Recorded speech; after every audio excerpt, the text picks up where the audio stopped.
Panorama group, जो सोचता है वो करता है। आपके अपने सपनों का आशियाना। नमस्कार, मेरा नाम ज्ञानेश्वर है और आपने देखना शुरू किया है लाइव सिटीज। देखिए, अभी अभी अभी से कुछ देर पहले बिहार में चुनाव संपन्न हो गया। दोनों ही चरणों के चुनाव खत्म हो गए। लोकतंत्र का महापर्व संपन्न हुआ। और देखिए, सबसे पहले हम चुनाव आयोग को इस बात के लिए धन्यवाद देना चाहते हैं कि बिहार के चुनाव में गोलियां नहीं चली हैं।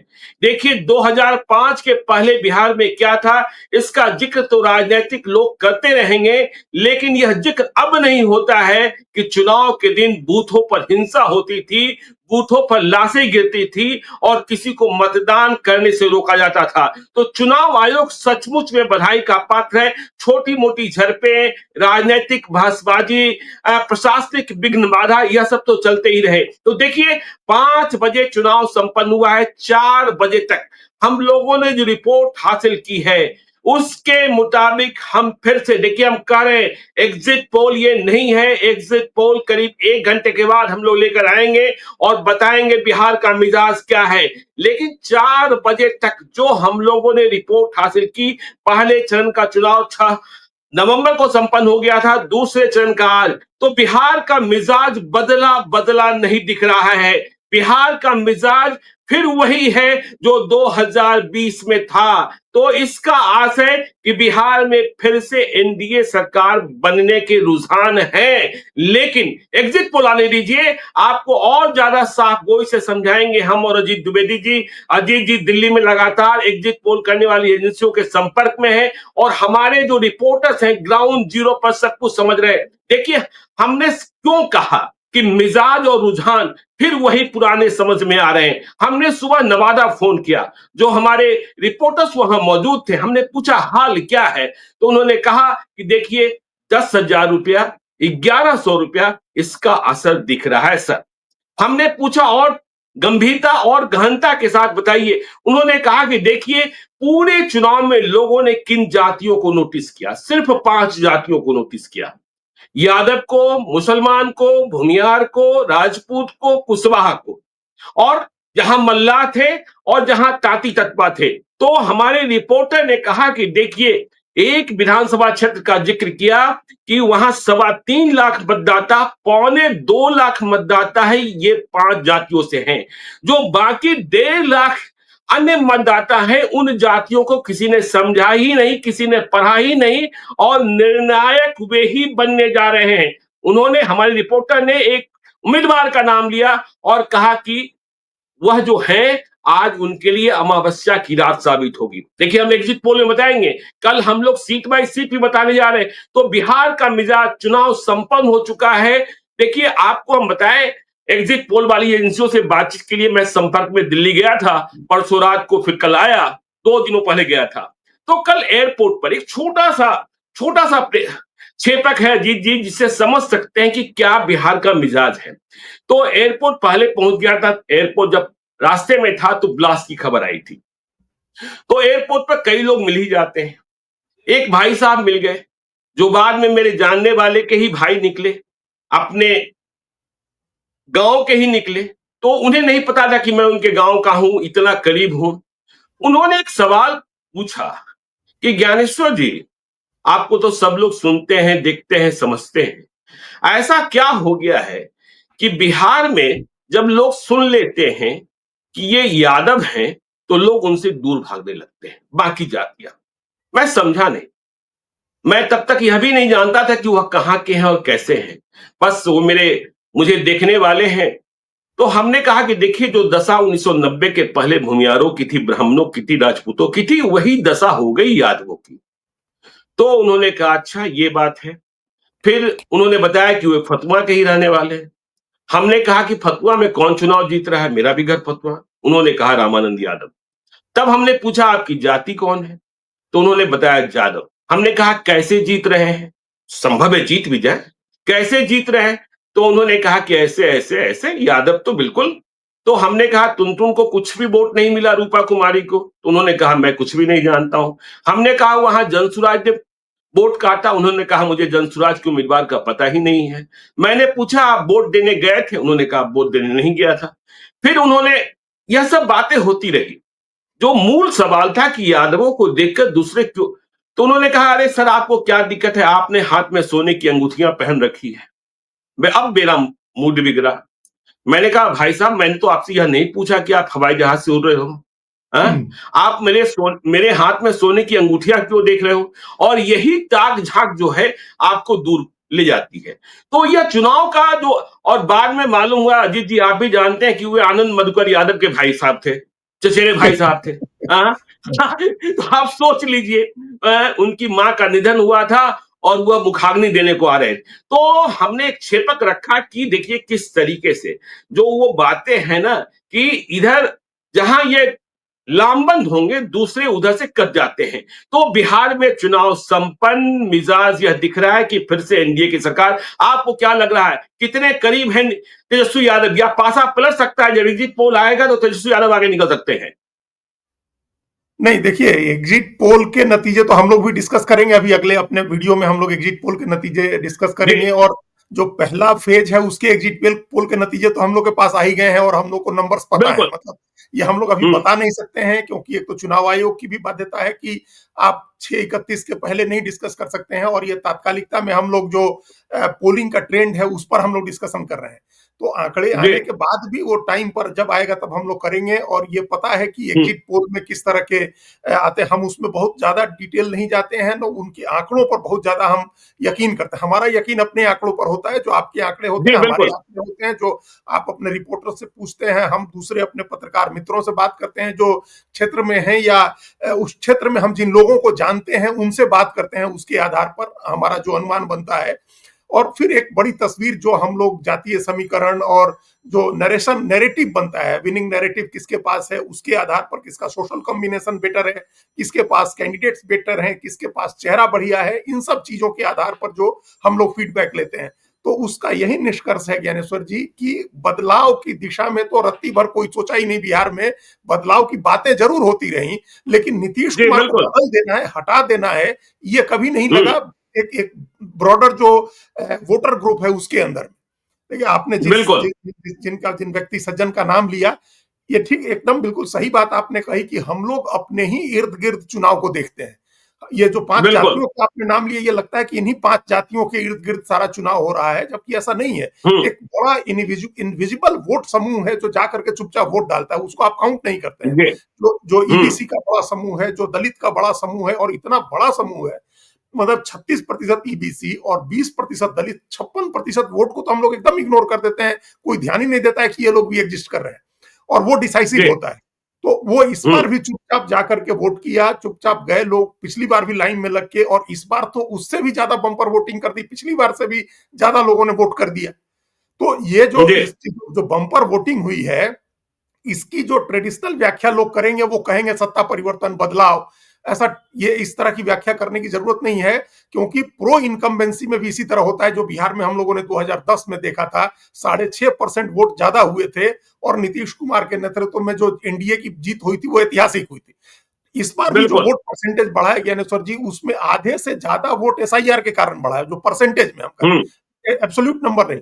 परसेंटेज जो दिख रहा है ज्यादा वोट का, 8% 9% जो ज्यादा दिख रहा है, इसमें 5% तो आप मानिए, 5-6% तो एसआईआर के कारण दिख रहा है कि मतदाता सूची की सफाई हुई है। और इसके लिए भी हम लोग को चुनाव आयोग को धन्यवाद देना चाहिए। चुनाव आयोग ने एक बहुत बड़ा काम किया बिहार में, कि उसने उसने मतदाता सूची की जो सफाई की है। देखिए, हम बड़ा काम इसलिए कह रहे हैं, अपोजिशन को लगता है कि नाम कट गए, लेकिन अभी भी लड़ाइयां लड़ रहे हैं लोग में, बंगाल में और तमिलनाडु में। लेकिन बिहार में तेजस्वी यादव ने कोई लड़ाई नहीं लड़ी। तेजस्वी यादव ने मान लिया बिल्कुल, कि हम मतदाता सूची की सफाई हो गई है और आधार स्वीकार किया गया, तो उस नाते भी कोई आपत्ति नहीं आई। एक सफाई का हम्म, नतीजा है, और लोगों में एक जो उत्साह दिखा है इस बार वोट करने का, वो कमाल का है ज्ञानेश्वर जी। उसमें हालांकि बिल्कुल, उससे कोई नतीजे नहीं डिफाइन हो रहे हैं, ट्रेंड डिफाइन नहीं हो रहा है हम्म, वोटिंग का, लेकिन इस बार लोगों ने उत्साह के साथ जाकर के वोट दिया है। लोगों में एक जज्बा दिखा है वोट करने का, लोकतांत्रिक प्रक्रिया में शामिल होने का, और लोग आए हैं बाहर से वोट डालने के लिए। मतलब सिर्फ दिल्ली से या बॉम्बे बेंगलोर से नहीं, विदेशों से लोग आए हैं वोट डालने। बिहार के गांवों में लोग गए हैं और उन्होंने वोट डाला है। तो एक तो प्रवासी आए हैं वोट डालने, एक युवाओं में एक तरह का उत्साह इस बार जो जगाया था प्रशांत किशोर ने, और कुछ हद तक तेजस्वी यादव की लीडरशिप ने भी, वो युवा भी कुछ जी। निकले हैं ज्यादा संख्या में वोट डालने, जो आमतौर पर उदासीन रहते थे। और महिलाएं तो निकली ही हैं, हर बार की तरह बिहार की महिलाओं ने कमाल किया है। जो हमने कतारें देखी हैं, लाइंस देखी हैं आज की वोटिंग में, ज्ञानेश्वर जी, एक वोट एक लाइन थी पुरुषों की और दो दो तीन तीन लाइन महिलाओं की लगी हुई थी एक एक बूथ पर। तो इस तरह से बिल्कुल। महिलाओं ने निकल करके वोट किया है। तो हर वर्ग के लोग निकले हैं इस बार वोट डालने की। वोटिंग परसेंटेज इस वजह से भी बढ़ा है। और उसको ट्रेंड डिफाइनिंग हम लोग कैसे, हम आगे बताएंगे कि कैसे वो ट्रेंड डिफाइन नहीं करता है जो अपोजिशन के लोग देख रहे हैं। लेकिन जी। नौजवान हो, महिलाएं हो या दूसरे भी उम्रदार बुजुर्ग लोग हो, इस बार लोग निकले हैं वोट डालने। और इसका कारण क्या था? इस बार चुनाव की प्रक्रिया, एक और बात देखिए, ये सबसे छोटा चुनाव है इतिहास का। इतिहास में बिल्कुल। कभी भी 40 दिन के भीतर चुनाव खत्म नहीं हुआ था। 6 तारीख को चुनाव की जी। घोषणा हुई, 6 अक्टूबर को, और 14 नवंबर को चुनाव की प्रक्रिया पूरी हो जाएगी नतीजों के साथ। 40 दिन से भी कम समय में समूचा चुनाव खत्म हो जाएगा। इसके पहले कभी ऐसा नहीं होता था। भले चुनाव 40 दिन का रहा, लेकिन प्रक्रिया शुरू हो गई थी जून में, जिस दिन एसआईआर शुरू हुआ था। तो एसआईआर के शुरू होने के साथ ही एक नैरेटिव बिल्ड हुआ था पॉलिटिक्स का 24 जून को। और आप समझिए जी। कि उसी दिन से चुनाव की प्रक्रिया चल रही है। तो जो नैरेटिव बना था कि इस वोटर लिस्ट में खराबी है, मृत लोगों के नाम है, शिफ्ट हो गए लोगों के नाम है, घुसपैठियों के नाम है, तो ये जो एक नैरेटिव बना था, उस नैरेटिव से उसी दिन से बिहार की जनता चुनावी मोड में चली गई थी, राजनीतिक रूप से बड़ी जागृत हो गई थी। तो आप समझिए कि बिल्कुल। चुनाव की प्रक्रिया ये 4 महीने चली है, जुलाई, अगस्त, सितंबर, अक्टूबर, 4 महीने, और नवंबर का आधा। तो इसकी वजह जी। से भी लोगों में एक जागरूकता थी। दूसरे, छठ के लिए जो लोग आए, दिवाली छठ के लिए, उसमें से हमने उस दिन भी कहा था, 6 नवंबर को, जब हम लोग वोटिंग के बाद डिस्कशन कर रहे थे, कि बहुत सारे पुरुष लौट गए हैं, लेकिन महिलाएं रुकी बिल्कुल। हैं वोट डालने के लिए, महिलाएं जी। रुकी हैं वोट जी। डालने के लिए। और वो महिलाएं अभी तक रुकी हुई हैं वोट डालने के लिए। हालांकि उसमें एक कारण तो एक अफवाह भी थी कि वोट अगर नहीं डालेंगे तो पैसा वापस चला जाएगा। हालांकि बिल्कुल। बार बार नीतीश कुमार ने अपनी सभाओं में कहा कि वो पैसा वापस नहीं लौटाना है, कोई पैसा वापस नहीं होगा। लेकिन महिलाएं उस चिंता में भी रुकी थी कि हमको वोट डालना है। और इस एक बात हमने कल सुनी, एक नेशनल चैनल में हम लोग बात कर रहे थे, और उन्होंने कहा कि लोग, महिलाएं कर्ज चुकाने के लिए, बिहार के लोग नीतीश कुमार का कर्ज चुकाने के लिए वोट डालेंगे कल। हमने कहा कर्ज चुकाना नहीं भी हो तो एक तरह का शुक्राना है, लोग नीतीश कुमार का शुक्रिया अदा करना चाह रहे हैं। सबको पता है कि ये उनका आखिरी चुनाव है। और जिस हिम्मत के साथ, जिस साहस के साथ, उस खराब स्वास्थ्य में, अपने गिरते हुए, अपना best of the mental health में नहीं होने के बावजूद, उन्होंने जितनी सभाएं की हैं, जिस तरह की रैलियां की हैं, जिस तरह का एक जो पोलराइजिंग फैक्टर बिहार के चुनाव में जिस तरह से नीतीश कुमार बने हैं, ये रिफ्लेक्शन है। इसके पहले नीतीश कुमार के लिए ही 2010 में इस तरह का पोल हुआ था, और इस बार भी हमको लग रहा है कि नीतीश कुमार के लिए ही इस तरह का पोल हो रहा है। इतनी तो बड़ी मात्रा में लोग निकल के पोल कर रहे हैं। तो इसका आशय मतलब यह साफ साफ देखिए, हम अपने दर्शकों के लिए आसान और सरल भाषा में समझाएं, एग्जिट पोल तो लेकर आएंगे ही हम लोग, कि बिहार की जनता ने नीतीश कुमार को हटाने के लिए वोट नहीं किया है। नहीं दिया, साफ नहीं। साफ इसका अर्थ यह निकल रहा है। और तेजस्वी यादव को अभी प्रतीक्षा करनी होगी, और प्रशांत किशोर को भी 2029 के लोकसभा चुनाव और 2030 के विधानसभा चुनाव के लिए बिहार में संभावनाओं की तलाश करनी होगी। साफ यह लग रहा है, जो संकेत है, जो चुनाव में वोटिंग हुई है, कि नीतीश कुमार को हटाने के लिए बिहार की जनता ने वोट नहीं किया। बिहार में फिर से नीतीश आ सकते हैं। और नीतीश कुमार की तैयारियों को देखिए। अब नीतीश कुमार ने मतगणना और उसके साथ नए सरकार के निर्माण की तैयारी की दिशा में कदम बढ़ा दिए। आज सुबह सुबह उठे तो कहां गए? सुबह सुबह उठे तो चले गए विजय कुमार चौधरी के घर, अशोक चौधरी के घर, अपने प्रधान सचिव दीपक कुमार के घर, और बाद में ललन सिंह के घर। देखिए, संजय झा के क्षेत्र में आज मधुबनी में वोटिंग थी, वे उधर थे इसलिए वहां नहीं गए। और फिर वह पहुंचे जेडीयू के प्रदेश कार्यालय में, जहां उन्होंने उमेश सिंह कुशवाहा से मुलाकात की, अपने पार्टी के अन्य नेताओं से मुलाकात की, और मजबूती से चुनाव लड़ने के लिए सबको शुक्रिया बोला। मतलब अब नीतीश कुमार अगला चरण, क्योंकि मतगणना के दिन कौन सी सावधानियां बरतनी होती है, जब जब फैसला 100-200 मतों में सिमटने लगता है तो क्या करना होता है, यह भी एक महत्वपूर्ण पहलू है। तो देखिए, नीतीश कुमार इस अवस्था में भी 11 के बाद एग्जिट पोल की फिक्र नहीं है उन्हें। उन्होंने 14 की तैयारी शुरू कर दी, और 14 के बाद, लेकिन तेजस्वी यादव कह रहे हैं कि 18 को शपथ वे ले रहे हैं। और आज देखिए, आरजेडी आरजेडी के यदि आपने सोशल मीडिया पेज को देखा होगा, मुझे लगा कि यह थोड़ी निराशा है। वह मतदाताओं को यह कंफ्यूज करने में लगी रही हम्म, कि एलजेपीआर वाले जेडीयू को वोट नहीं दे रहे हैं, जेडीयू वाले एलजेपीआर को वोट नहीं दे रहे हैं, तो इसका आस है कि वे कहीं ना कहीं लालटेन को पसंद कर रहे हैं। तो यह एक कंफ्यूजन पैदा करना भी एक निराशा का ही भाव था। बिल्कुल निराशा का कि हम कल से देख रहे हैं, कल की जो प्रेस कॉन्फ्रेंस थी और उसमें बॉडी लैंग्वेज जी जो था, किस तरह की प्रेस कॉन्फ्रेंस थी। आप चुनाव के पहले और बिना फैक्ट चेक किए आपने कहीं खबर छाप दी, किसी ने सोशल मीडिया में लिख दिया और आपने खबर चला दी, आप प्रेस कॉन्फ्रेंस करने बैठ गए। भाई चुनाव आयोग ने कहा, क्लियर किया कि हम महिला और पुरुष किसने कितने वोट किए ये हम दोनों चरण के मतदान के बाद बताएंगे। आपको इंतजार करना चाहिए था जी चुनाव आयोग का, क्या हम दोनों दोनों चरण के बाद बताएंगे, ऐसा उसने कह दिया। 80% जो पैरामिलिट्री फोर्सेज लगे हुए हैं, फिर आप स्टेट गवर्नमेंट्स में खोजने लगे कि बीजेपी शासित राज्यों से आए हैं, फिर आप ये लगने लगे कि नजदीकी राज्यों से क्यों नहीं बुलाए, बाहर के राज्यों से क्यों नहीं बुलाए। क्या एक भी हम्म कोई मिसाल बता सकते हैं ज्ञानेश्वर जी? आपके इतने लोग बूथ पर थे, हमने सैकड़ों लोगों से बात की, घंटों हमारा फोन पर बात करते लोगों से गया है।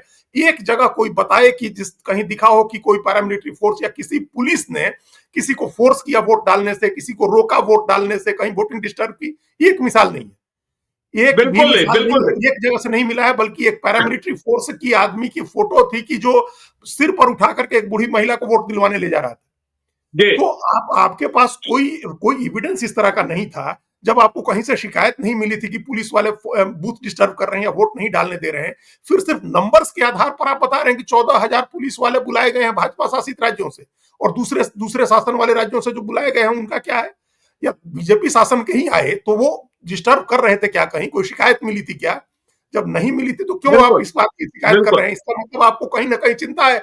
आप अभी से हम्म एक्सक्यूज खोज रहे हैं 14 तारीख के बाद का, कि हम जी एक्सक्यूज देंगे कि बीजेपी शासित राज्यों हम्म के लोग आए थे। आपने 12-14 आईएएस के नाम बता दिए, मतलब बीजेपी आरजेडी के लोगों ने कि ये गुजरात के हैं, लेकिन बाकी राज्यों से जो आए हैं उनका क्या? 100 से ज्यादा लोग आए हुए हैं ऑब्जर्वर, जो दूसरे राज्यों से आए हुए हैं। तो ये सब एक्सक्यूज खोजने का तरीका होता है ये जैसे, और ये तो बड़ा ही डेस्परेट अटेम्प्ट है जो आप अपने ऑफिशियल हैंडल से चला रहे हैं कि जेडीयू का वोट चाहिए आपको। इतने डेस्परेट है, आपको लगता है कि नीतीश कुमार के पास कोई पूंजी नहीं है, नीतीश कुमार के नहीं नहीं, वोट नहीं है और उन्हीं का वोट चाहिए आपको। अजीत जी इसका कोई आशय होता है क्या कि जब बिहार में महागठबंधन की सरकार होती है तो जितने आईएएस होते हैं क्या वे लालू और तेजस्वी के आदमी हो जाते हैं या नीतीश के साथ बिल्कुल। महागठबंधन के आदमी हो जाते हैं? इसका हाँ कोई। नहीं। और सेंट्रल पारा मिलिट्री फोर्स को इस तरीके से देखिए, हमने भी जाकर वोट दिया और हमारे परिवार के लोगों ने भी दिया।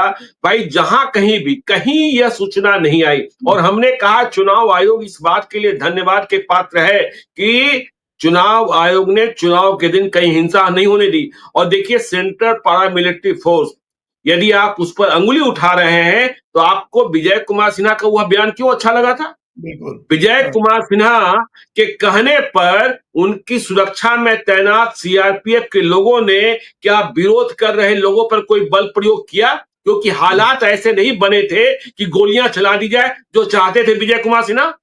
बिल्कुल, बिल्कुल, वो तो वही ये उसकी तारीफ कर रहे थे। उस समय आप जो सुरक्षा बल हैं, उनके संयम की आप तारीफ कर रहे थे, उनकी कर्तव्यनिष्ठा की तारीफ कर रहे थे। तो ये उन्होंने पूरी ज़िम्मेदारी से अपना कर्तव्य निभाया है सुरक्षा कर्मियों ने। अगर किसी बीजेपी शासित राज्य की पुलिस आई है और कहीं वो पोल डिस्टर्ब कर रही होती, तो आप उसकी शिकायत करते, बात समझ में आती। आप बिल्कुल। सीधे आप एकदम स्वीपिंग कमेंट कर रहे हैं, स्वीपिंग कमेंट प्रेस कॉन्फ्रेंस में बैठ करके कर रहे हैं कि क्यों बुलाया गया, यहाँ के अधिकारी क्यों आए, वहां के पुलिस वाले क्यों आए, ये चुनाव आयोग महिलाओं के मतदान के आंकड़े क्यों नहीं बता रहा है। तो ये सब चीजें एक डेस्परेट अटेम्प्ट था, और आज वाला तो बहुत ही डेस्परेट अटेम्प्ट है कि आपको जेडीयू का वोट चाहिए।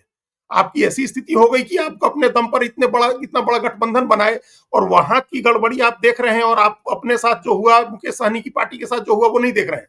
मुकेश सहनी की पार्टी कैमूर बिल्कुल में महागठबंधन के कैंडिडेट्स को नहीं सपोर्ट कर रही है, कैमूर की चारों सीटों पर, और वहां घोषित जी करके लोग नहीं सपोर्ट कर रहे हैं कैमूर की चारों सीटों पर महागठबंधन के कैंडिडेट को। तो आपको कोई वो आपको फॉल्ट लाइन नहीं दिख रही है, और आप डेस्परेट अटेम्प्ट कर रहे हैं कि आप लालटेन को तीर बना करके तीर वाले का वोट लेना चाह रहे हैं। आप भी पिगी वो बन रहे हैं, पिगी बैक आप चाह रहे हैं नीतीश कुमार के कंधे पर सवार होकर के अपनी भी नाव पार करा लें। भाई नीतीश कुमार के बिल्कुल। कंधे पर अभी बहुत लोग सवार हैं और उन सब लोगों की नाव नीतीश कुमार पार का लगा रहे हैं। उन्होंने बल्कि हुँ, पार लगा दी। उस उम्र में भी नीतीश कुमार ने भारतीय जनता पार्टी का बैगेज और जीतन राम मांझी का और चिराग पासवान का सबको कुछ ना कुछ उन्होंने अपने कंधे पर बिठा करके पार लगा दिया। क्योंकि इस बार का चुनाव दूसरा राउंड भी, पहले राउंड में हम लोग चर्चा कर चुके हैं, दूसरा राउंड भी नीतीश कुमार के लिए चुनाव है। हालांकि दूसरा राउंड थोड़ा कठिन हो गया था भारतीय जनता पार्टी की वजह हुँ, से। इस बार भारतीय जी, जनता पार्टी ज्यादा सीटों पर दूसरे राउंड में लड़ रही थी और उसके ज्यादा विधायक थे और उनके खिलाफ ज्यादा एंटी हुँ, इनकम्बेंसी थी उसकी जीती सीटों पर। इसके बावजूद हुँ, अंत अंत तक आते हुए ज्ञानेश्वर जी, अब अगर हम लोग थोड़ी बारीकी में जाए, जो हम लोग को जो फीडबैक है, आपके पास भी फीडबैक है, हमने बिल्कुल। दोनों चंपारण की फीडबैक हमने ली कि एक ही पिछली बार एक ही सीट मिली थी पूर्व पश्चिमी चंपारण में आरजेडी को। हमने पूछा कि क्या इस बार कोई सीट बढ़ सकती है। इस बार भी लोगों ने हुँ, कहा कि मुश्किल है सीट बढ़ना। पहले तो लग रहा था कि भाई एक सिक्टा था, एक सिक्टा सीट मिली थी, एक आध सीट कोई और हो सकता है कि निकल जाए। लेकिन अंत तक आते आते फिर सब लोगों ने अपने को कंसोलिडेट किया एनडीए की तरफ। जो जो भूल सुधार हुई, लोगों ने माफिया मांगी, अंदर खाने बैठक हुई और ये सब तय हुआ कि भाई कैसे यही पूर्वी चंपारण में दिखा कि जो सीटें पिछली बार महागठबंधन को पूर्वी चंपारण में 3 सीटें मिली, अब उन 3 सीटों में से एक सीट तो ऑलरेडी हार चुके हैं। सुगौली की सीट ऑलरेडी हार चुके हैं, मतलब वहां कैंडिडेट बिल्कुल। की नॉमिनेशन कैंसिल हो गया और आपके बागी कैंडिडेट का भी नॉमिनेशन कैंसिल हो गया। आपके पास कोई कैंडिडेट नहीं था लड़ाने के लिए, तो वो सीट हुँ, ऑलरेडी आपकी वीक पॉइंट पर है। और नरकटिया और कल्याणपुर की दोनों जगह की लड़ाई आपकी फंसी हुई है। हमको लोगों ने कहा हुँ, कि अनसर जी की नरकटिया में वैश्य उम्मीदवार जो है नीतीश कुमार की पार्टी का, जेडीयू का, कुछ कुशवाहा लोग उनका शुरू में विरोध कर रहे थे, लेकिन बाद में सम्राट चौधरी ने और तमाम लोगों ने लग भिड़ करके किया आमने सामने की उस लड़ाई में। एनडीए पिछली बार से बेटर पोजीशन में है, मतलब जेडीयू। तो आप स्थिति बिल्कुल। ऐसी हो गई जहां इन सीटों पर ऐसी सीटें थी जहां खराब हो रही थी लड़ाई। यही हुँ, यही खबर हमको, जो खाली खराब सीटों का हाल पूछ रहे थे, रक्सौल, चिरैया, ढाका का पूछा। हमने कहा कि वहां वहां लोगों ने कहा कि वहां भी आते आते सब कंसोलिडेट हो गया है। यही शिवहर में, सीतामढ़ी में भी पिछली बार दो ही सीटें मिली थी महागठबंधन को। हमने पूछा कि क्या सुधार हो रहा है, लोगों ने कहा कि सुधार नहीं। अंत अंत आते आते फिर सब लोग एकजुट हो रहे हैं। सीमांचल के समूचे इलाके में 24 में से 12 सीटें पिछली बार एनडीए को थी। हमने कहा कि 12 में क्या लग रहा है, कुछ नुकसान होगा। लोगों ने वहां से बताया, जो जो अभी भी मौजूद हैं या जो घूम करके आए, उन्होंने कहा कि भाई महागठबंधन को पिछली बार 7 सीटें मिली थी और इस बार कोई संभावना नहीं है कि वो दहाई में चला जाए। हो सकता है कि 8 हो जाए, 9 जी, हो जाए, लेकिन जो एमआईएम है वो अपना वोट जिस इलाके में काटती है, एमआईएम को जहां वोट मिलना होता है वहां एमआईएम को वोट मिल रहा है। 2 सीटें मुश्किल लड़ाई में फंसी थी, धमदाहा और रुपौली, लेकिन वहां भी अंततः वोट का उस समय तक, जब तक हम लोग बात कर रहे हैं तब तक लोग लाइन में लगे हुए हैं। वोटिंग पूरी तरह से समाप्त बिल्कुल। नहीं हुई, मतलब हुँ, ऑफिशियल टाइम खत्म हो गया है, लेकिन जो लोग बूथ पर हुँ, घुस जाते हैं उनको तो वोट देने दिया जाता है, तो उनका मामला अभी चल रहा है। तो हम लोग नहीं कर सकते हैं, लेकिन इसके अलावा कोई चेंज नहीं दिख रहा है। तो फिर चाहे कोसी हुँ, का क्षेत्र देखिए, अच्छा हमने शाहबाद पर, हम लोग सब लोग की दिलचस्पी थी शाहबाद। हमने पूछा कि क्या है शाहबाद में भाई, तो सबने कहा एक स्वर में कि पिछली बार सिर्फ 2 सीटें थी एनडीए को, इस बार दहाई में जा रहे हैं। तो अब इसका क्या निष्कर्ष हुँ। निकाले हम लोग कि 2 थी, दहाई में जा रहे हैं सीधे। मगध में वही स्थिति है, मगध में लड़ाई है, एक आध 2 सीटों पर फंसी हुई या गंभीर लड़ाई दिख रही है, लेकिन लेकिन सासाराम चेंज हो सासाराम में जाएगा उपेंद्र ऐसा नहीं। कुशवाहा की पत्नी सासाराम में उपेंद्र कुशवाहा की पत्नी फंसी हुई है बताया जा रहा है। हाँ, बताया जा रहा है, लेकिन अंत में हमने पूछा ज्ञानेश्वर जी की भाई अशोक, हमारी दिलचस्पी है, अपने कारणों से है, हम लोग जी, इसका इसका शुद्ध कारण यह है कि हम उपेंद्र कुशवाहा को एक अच्छा और बढ़िया नेता मानते हैं। तो हमारा मानना है कि जी, उनकी पार्टी रहे, मजबूत रहे। और वो पहली बार अपने परिवार से किसी को लड़ा रहे थे, उनके लिए भी बड़ा हुँ, मुश्किल डिसीजन रहा था परिवार से किसी को व्यक्ति को लड़ाना। आज तक तो उन्होंने किया नहीं था परिवारवाद अपना, तो परिवार हुँ, से कोई पहली बार लड़ रहा था। हमने पूछा, वहां अशोक सिंह चुनाव लड़ रहे हैं, जो पहले बिल्कुल। एमएलए रहे हुए हैं, हुँ, जेडीयू से भी, जी, आरजेडी से भी रहे हुए हैं। तो हमने पूछा कि भाई उनकी क्या स्थिति रहेगी, तो लोगों हुँ, ने कहा कि वहां इतना इतना स्पष्ट डिवीजन है कि जो सत्येंद्र साव हैं वो तेली समाज से आते हैं और हुँ, वैश्यों में भी तेली को छोड़ करके दूसरे लोग एनडीए की तरफ पोलराइज हुए हैं और कुशवाहा तो पूरी तरह से एकजुट हो गए वहां। और इसी हिसाब से वहां सारी पॉलिटिकल, मतलब पोजिशनिंग हुई। तो अंत अंत तक आते आते शाम, आज चुनाव खत्म होते होते तक लोग कहे कि पहले लग रहा था कि वो मुश्किल में है, लेकिन अब कंटेस्ट में है और बेटर पोजीशन हो गया, हो सकता है चुनाव जीत जाए। तो ये स्थिति रही। जिन जगहों पर हम लोगों को ज्ञानेश्वर जी पहले मिल रही थी, खबरें मिल रही थी कि मुश्किल लड़ाई हो रही है, वहां भी हमने देखा बिल्कुल। कि इस बार लड़ाई अंत आते आते लोग एनडीए की तरफ या नीतीश कुमार का चेहरा देख करके उनकी तरफ जाने लगे। भारतीय जनता पार्टी के साथ भी एक जो हम लोग सब आदमी इग्नोर करता है, हम लोग तो नहीं करते हैं, लेकिन जितने एनालिस्ट जाते हैं लोग वो एक तरफा बातें करते हैं। जो एनालिस्ट या पत्रकार तो बाहर से गए पटना और जाकर के एनालिसिस कर बिल्कुल। रहे थे, जो पार्टी के लोग हैं वो बीजेपी के हम्म। स्ट्रेंथ को इग्नोर करते हैं। देखिए हम्म। बीजेपी का बड़ा स्ट्रेंथ है ज्ञानेश्वर जी। बीजेपी 2015 में जब अकेले लड़ी थी तो उसको 24-25% वोट आया था। ये उसका बीजेपी का अपना बिल्कुल। स्ट्रेंथ है, ये कोर स्ट्रेंथ है, हम्म। जिसमें फॉरवर्ड है, दलित है और ईबीसी का एक बड़ा सेक्शन है। हम लोग बार बार बात करते रहे कि ईबीसी का मैक्सिमम वोट बीजेपी की वजह से एनडीए को मिलता है। 15 के चुनाव जी। में 52% ईबीसी का वोट मिला था बीजेपी को और वो उसका स्ट्रेंथ है। उस ईबीसी में मतलब उस ईबीसी का अपना जो कोर वोट है उसका, उसमें फॉरवर्ड में और दलित में 4.25% इस बार कुशवाहा पूरी तरह से जुड़ा है बीजेपी के साथ सम्राट चौधरी की वजह से। उनके उनके उनको जो महत्व मिला है और जो महत्व मिलने की संभावना है, जो गृह मंत्री ने कहा हम बड़ा आदमी बनाएंगे, तो कुशवाहा पूरी तरह से एकजुट हुआ जाकर के उनके साथ बीजेपी के साथ। और इस स्ट्रेंथ में नीतीश कुमार का जो वोट है वो ऐड हुआ और एक विनिंग कॉम्बिनेशन बना। हो सकता है कि कुछ सीटों पर हमने भी सुना, अनाउंसमेंट भी सुना बिल्कुल। हमने, बीजेपी के लोग नहीं कर रहे हैं, लेकिन उससे बीजेपी के अपना स्ट्रेंथ तो नहीं कम हो जाएगा ना। बीजेपी का अपना जो 24-25% का स्ट्रेंथ है और उसके ऊपर जो कुशवाहा का स्ट्रेंथ जुड़ा है और उसमें नीतीश कुमार का वोट जुड़ा है, तो वो तो स्ट्रेंथ कम नहीं हो जाएगा। और यूथ की जो बिल्कुल। बात है ज्ञानेश्वर जी, यूथ का एक तो है कि जाति यूथ को भी गाइड कर रही थी। तमाम तमाम प्रशांत किशोर और तेजस्वी यादव के प्रति रुझान के बावजूद यूथ का रुझान नरेंद्र मोदी के प्रति है। जो नरेंद्र मोदी की जो पॉलिटिक्स है, उस पॉलिटिक्स से वो लोग प्रभावित रहते हैं, वो हमेशा प्रभावित रहते हैं। तो वो वोट तो नहीं चला गया ना, वो वोट तो है। और जो कास्ट के इक्वेशन का अगर यूथ भी, समूचा यूथ 15-20% को छोड़ करके 80% यूथ भी कास्ट के लाइन पर ही वोट करता है।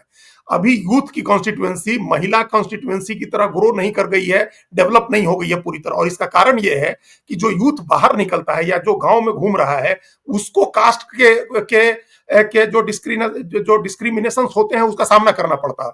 महिला को नहीं करना होता। महिला की एक मोबिलिटी उतनी ज्यादा नहीं है, बाहर का एक्सपोजर उतना ज्यादा नहीं है, तो महिला है, एक वर्ग के रूप में उनकी आइडेंटिटी बन गई है। एक हालांकि अभी भी वो नॉन पॉलिटिकल क्लास ही है, बहुत पॉलिटिकल नहीं हुई है महिलाएं, वो अभी भी नॉन पॉलिटिकल कॉन्स्टिट्यूएंसी है वो।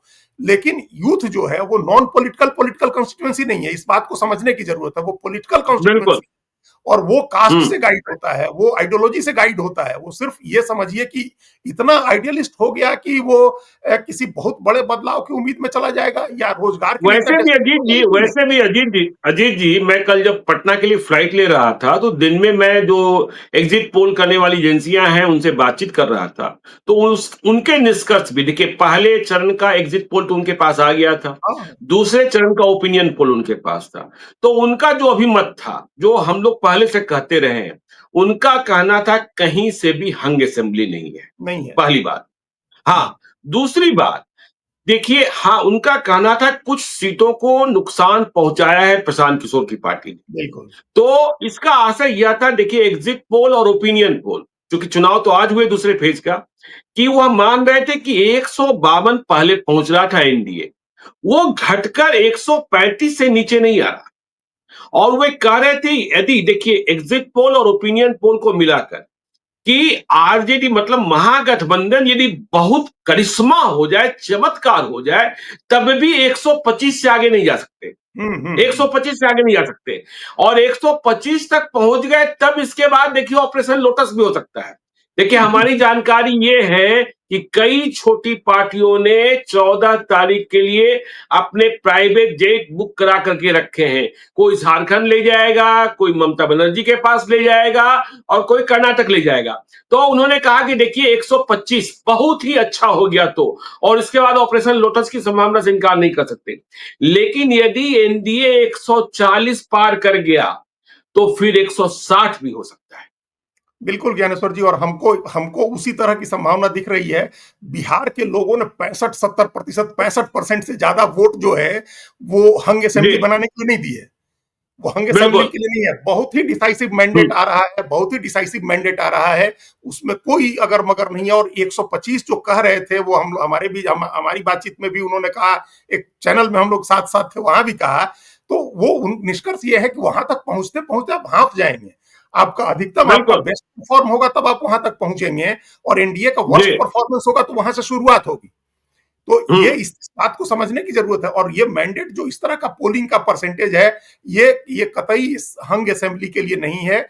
हाँ, यूथ का वोट जो बढ़ा है वो रिफ्लेक्ट होगा प्रशांत किशोर के वोटिंग में। आप उनको जो वोट परसेंटेज मिलेगा उसमें रिफ्लेक्ट होगा, वो दिखेगा कि उनको अच्छा खासा वोट आया, यूथ ने उनको भी वोट किया है जो एस्पायरेशनल यूथ है। लेकिन हम लोग बार बार 10 बार चर्चा कर चुके हैं कि जो अन्य का वोट जाता है हमेशा, वो वोट उसका एक बड़ा हिस्सा उनको वोट करेगा और एक नया वोट जो बढ़ रहा है वो उनको दे देगा। असली सवाल यह है कि जो 37% पिछली बार मिला था एनडीए को, जिसमें 6% के करीब प्रशांत ये चिराग पासवान की वजह से जुड़ रहा है, उस 43% में क्या कोई टूट हो रही है, पहला सवाल है। और जो तेजस्वी यादव के नेतृत्व में पिछले बार गठबंधन ने बेहतरीन परफॉर्मेंस किया था, 37% वोट ले आए थे, उसमें क्या कुछ जुड़ रहा है नया? तो नया जोड़ने के नाम पर आईपी गुप्ता का कुछ जुड़ रहा है, 1% जुड़ जाएगा हो सकता है, मुकेश सहनी की वजह से 1% जुड़ जाएगा, उससे ज्यादा नहीं जुड़ रहा है। तो आप बेटर कर रहे हैं तो 44 कर रहे हैं, उसका सिंपल हो रहा है तो 43-44 है, तो 3-4% वोट का अंतर तो बड़े सीटों में बड़ा अंतर कर सकता है। बिहार जैसे चुनाव में जहां जीत हार का अंतर कम होता है अनेक सीटों पर, तो वहां तो नतीजा एक तरफा हो सकता है और बहुत ह्यूज लैंडस्लाइड हो सकता है एनडीए के पक्ष में। चूंकि हम बार बार लैंडस्लाइड एनडीए के ज्यादा सीट जीतने की बात इसलिए कर रहे हैं क्योंकि अगर हम नहीं घूमे होते या हमारे पास फीडबैक नहीं होता गांव में या शहरों का कि भी लोग नीतीश कुमार को पसंद कर रहे हैं, नीतीश कुमार से कोई नाराजगी नहीं है, या नरेंद्र मोदी के खिलाफ भी कोई ऐसा बहुत गुस्सा नहीं है, तो हम भी अगर दूर से बैठ करके देख रहे होते तो हमको लगता कि इतना वोट बढ़ा है तो सिंपल सत्ता बदलने के लिए। लेकिन सत्ता बदलने के लिए अगर लोगों के अंदर इतना गुस्सा होता कि 100 में 65-70 आदमी जाकर के वोट करेगा बदलने के लिए, तो ये दिखता, जब हम लोग घूम रहे थे तो दिखता, आपके रिपोर्टर्स को भी दिखता, हमको भी दिखता, दूसरे लोगों को भी दिखता। वो नहीं दिख रहा है। आज राजदीप सरदेसाई ने लेख लिखा है ना कि भाई नीतीश कुमार क्यों मजबूरी है भारतीय जनता पार्टी की, और हर आज लिखा है उन्होंने, और हर जो घूम करके आया है, हर व्यक्ति, हर पत्रकार, हर विश्लेषक ये लिख रहा है, वो हमसे आपसे अलग नहीं सोच रहा है। मतलब हमारा आपका कोई, हम किसी बायस में नहीं सोच रहे हैं, हम किसी पूर्वाग्रह में नहीं सोच रहे हैं। ये एक ग्राउंड फीडबैक है अपनी, जो हमने जो इतने वर्षों से 40 साल से हम चुनाव देख रहे हैं सक्रिय रूप से। ज्ञानेश्वर जी, सिर्फ 15 साल की उम्र से हम चुनाव देख रहे हैं। जब हमारे यहाँ शेर छापर 1985 में चुनाव लड़े थे जोगिंदर पांडे, तो हम इतनी सक्रियता से चुनाव देख रहे हैं इतने वर्षों से, तो 40 साल का सक्रिय रूप से चुनाव देखने का अनुभव है। और अगर सत्ता परिवर्तन के लिए होता है तो वो दिखने लगता है, वो हर जगह दिखने लगता है कि लोग बदलना चाह रहे हैं। वो नहीं दिखा हमको, पहले दिन से नहीं दिखा। इसलिए आज जब वोटिंग समाप्त हुई तो हम लोग इस कॉन्फिडेंस के साथ, हालांकि एक राइडर उसमें हमेशा है कि जो वोट में लोग किसको वोट दिए हैं, कितना प्रशांत किशोर को आएगा, कितना तेजस्वी यादव को आएगा, वो अलग बात है, वो हम लोग देखेंगे। लेकिन मोटा रुझान एनडीए को फिर से वापस सत्ता में ले आने का था। आज वोटिंग समाप्त होने के बाद ये निष्कर्ष है। चलिए, मोटा रुझान एनडीए को वापस सत्ता में ला रहा है, लेकिन एग्जिट पोल थोड़ी देर के बाद हम लोग बताएंगे। देखिए, 6:30 बजे के बाद अनुमति देता है एग्जिट पोल के लिए। हम लोग तैयारी में लगे हैं और समझ रहे हैं कि क्या नतीजे आ सकते हैं, और बिहार में सरकार बनेगी तो किसकी बनेगी, कैसे बनेगी, संख्या क्या होगा, तो एक अनुमान बताएंगे। आप देखते रहिए लाइव सिटीज को। यदि अब तक आपने हमारे यूट्यूब चैनल लाइव सिटीज को सब्सक्राइब नहीं किया है तो जरूर कर लीजिएगा, और यदि इस वीडियो को आप फेसबुक पेज के माध्यम से पेज को लाइक कीजिएगा, हैंडल एक्स पर भी हमें फॉलो कीजिए। धन्यवाद।